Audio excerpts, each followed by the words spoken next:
Perkenalkan, nama saya Osvalus Nahas, NIM 2021-230097. Saya kuliah di Universitas Tribana Tunggal Malang, program studi ilmu komunikasi. Tujuan dari buat video ini teman-teman, yang pertama untuk menambah wawasan diri saya sendiri, kemudian sebagai persyaratan untuk lulus mata kuliah teori komunikasi semester 2 dengan dosen pengampu Bapak Latifianto SIKOM MIKOM. Di sini saya akan menjelaskan teori jarum hipodermik, terus asumsi dan konsep dasar dari teori jarum hipodermik. Teori jarum hipodermik atau dikenal juga dengan sebutan teori peluru merupakan salah satu teori komunikasi massa, khususnya teori efek media massa yang digagas oleh Karl Laswell pada tahun 1920-an ketika menulis sebuah buku propaganda teknik semasa Perang Dunia. Teori jarum hipodermik merupakan salah satu model komunikasi inerr yang menerapkan pada kekuatan pengaruh media terhadap khalayak. Menurut teori jarum hipodermik, pesan digambarkan seperti sebuah peluru ajaib yang memasuki pikiran khalayak dan menyuntingkan beberapa pesan khusus. Teori ini juga menjelaskan bagaimana media mengontrol apa yang khalayak lihat dan apa yang khalayak dengar.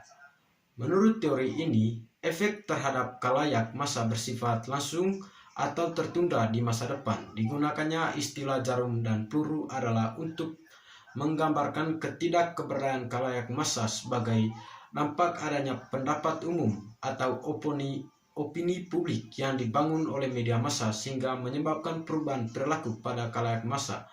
Teori jarum hipodermik dipengaruhi oleh aliran media behavioris pada sekitar tahun 1930-an. Menurut Parker, teori jarum hipodermik atau teori peluru mengasumsikan bahwa pesan media adalah seperti peluru yang ditembakkan dari senjata media ke dalam kepala khalayak.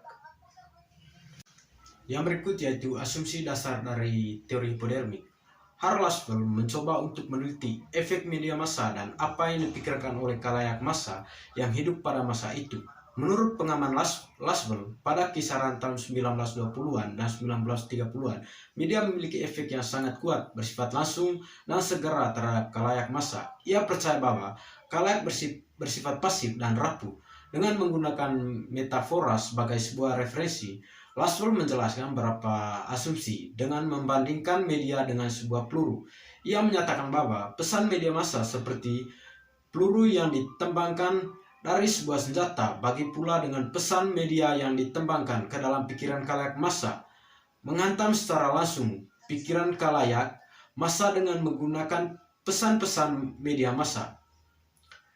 Konferensi media asumsi teori ini berpendapat bahwa media memiliki efek terhadap khalayak massa yang bersifat langsung, segera dan sangat kuat. Studi mengenai efek media massa yang berkembang selama rentang tahun 1920-an dan 1930-an menunjukkan bahwa teori jarum hipodermik merupakan salah satu teori yang menggambarkan efek media massa yang sangat kuat.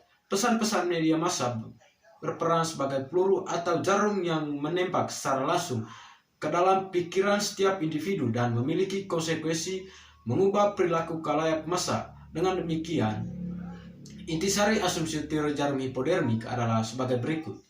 Yang pertama yaitu manusia memberikan reaksi yang seragam terhadap stimulus atau rangsangan. Yang kedua yaitu pesan media secara langsung menyunting atau menembak ke dalam kepala dari setiap anggota populasi.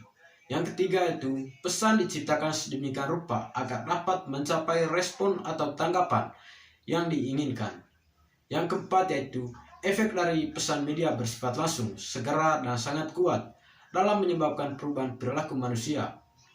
Yang kelima yaitu masyarakat atau publik tidak memiliki kekuatan untuk menghindar dari pengaruh media.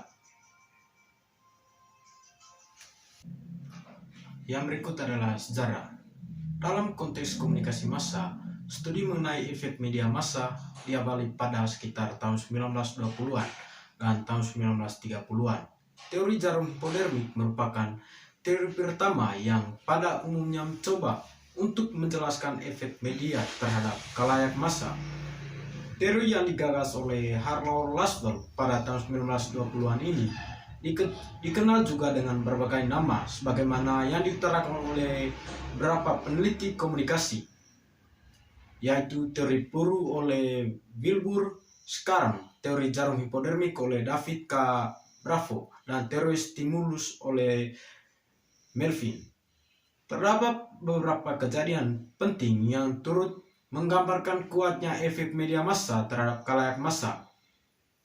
Di antaranya adalah berbagai media massa seperti radio, film, serta perilaku telah lahir dan berkembang dengan sangat pesat dan mencapai popularitasnya di antara tahun 1930-an dan tahun 1950-an. Efek media massa pada masa itu digambarkan sangat mempengaruhi perilaku khalayak dan dalam beberapa kasus dilaporkan sangat menakutkan. Kehadiran iklan melalui surat kabar dan juga majalah memiliki andil besar dan konsekuensi rakyat Amerika. Hal ini digambarkan dengan banyaknya warga yang berbelanja di toko-toko sebalayan.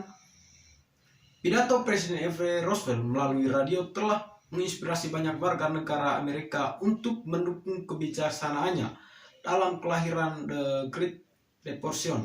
Adanya peran media komunikasi politik pada masa Adolf Hitler untuk melebarkan propaganda Nazi di Jerman dengan menciptakan penyatuan kekuatan dalam usaha menaklukkan seluruh Eropa. Pada masa itu, para pengamat secara umum memandang bahwa khalayak benar-benar tidak berdaya untuk menolak pesan-pesan yang datang dari media untuk pertama kalinya. Pesan-pesan diciptakan dengan target pikiran khalayak dengan tujuan untuk mencapai tanggapan yang khusus. Selain itu, para peneliti perilaku memulai studi tentang efek media untuk pertama kalinya. Teori jarum hipodermik merupakan teori atau modal pertama yang dihasilkan dari studi ini. Teori jarum hipodermik bersandar pada alasan-alasan induktif tradisional dan dilakukan melalui pengamatan untuk mendukung asumsi teori ini. Para peneliti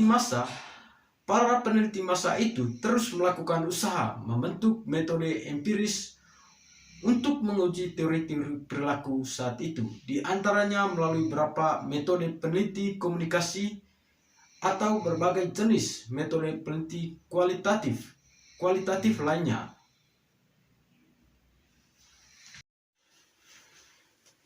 Sekian video dari saya mengenai teori jarum hipodermik. Jika ada salah kata, saya mohon maaf. Sekian dan terima kasih.